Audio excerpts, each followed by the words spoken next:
Salut Yves. Salut Marie-Christine. Salut Yves. Donc, on va parler de cette liberté de presse. Je souris, excusez-moi, parce que Yves a un problème de son encore ce soir, ça arrive parfois. Bon, bref. Yves, tu es journaliste depuis belle lurette, faut le dire quand même, et on a vu quand même la profession se transformer. Et ce qu'on voit dans le classement, c'est pas drôle quand même. Bien, c'est Reporters sans frontières qui fait ce classement-là en étudiant la situation dans tous les pays du monde. Alors, sans surprise, la Chine, la Russie, l'Iran, la Corée du Nord sont au bas du classement. Mais ce qui est préoccupant, c'est que la liberté de la presse, elle recule partout dans le monde. Et on ne peut pas passer, Marie-Christine, à côté du fait que le pays qui a comme premier article de sa Constitution la liberté de la presse, disons la liberté de parole, c'est les États-Unis. Et ils sont maintenant au 64e rang mondial.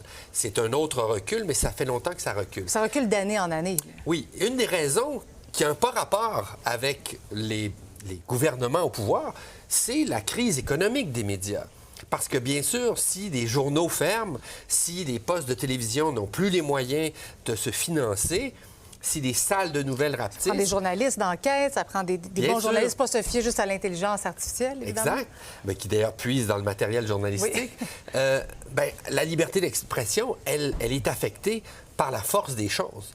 Mais au-delà de ça, vous avez, il faut bien le dire, Marie-Christine, le président des États-Unis qui passe son temps à attaquer la presse depuis son premier mandat. Il dit que les journalistes sont les ennemis du peuple.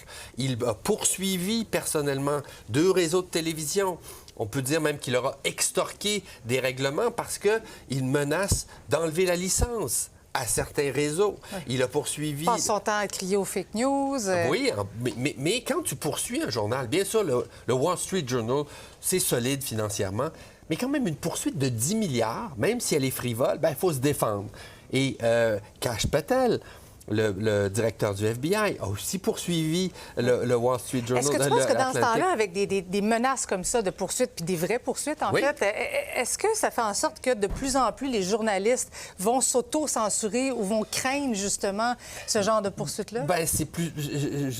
ça se peut, mais c'est surtout les organisations elles-mêmes. Parce que si vous êtes le Wall Street Journal, comme je disais, ça va, vous pouvez vous défendre.